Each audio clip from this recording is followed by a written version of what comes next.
السلام عليكم ورحمة الله وبركاته. halkan waa shirkadda Dalsoor ku soo dhawaada gurigan ayaan doonayaa faahfaahin kooban ka siiyo.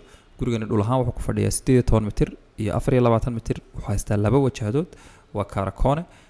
Gurigu mainkii wuxuu ka kooban yahay 4 hurdo oo waliba tahay midtii masterka oo aad weyn tahay, suuligeedina ay gudaha ka wadato iyo suuli labaad oo isagana public oo qolal kale isticmaalayaan.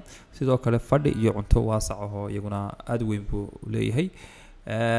sidoo kale wuxuu leeyahay surface-kii ama qaybtii adeegga guriga oo ka kooban kitchadii iyo store-kii iyo magaranaysa qol hurda suuligii laundry halkii maryaha waxa lagu meedhanayay intaas oo waliba guriga ku xiran ayuu leeyahay. sidoo kale wajahada hore waxa ku yaala maadaama gurigu kaarakoone yahay qol dukaana oo loogu talagalay in business ahaan loo isticmaalo haddii loo baahdana guriga gudihiisa ayaa magaranaysa albaab uu ku leeyahay oo waxa loo isticmaali karaa hurda ahaan oo kale. parking-kii iyo beerihii baa intaa dheer. sidoo kale waad aragtaan foomka ama qaab ahaan siduu u eegyahay guriga dibadiisa saas uu ekaan doona haddii lahayd insha Allah taala.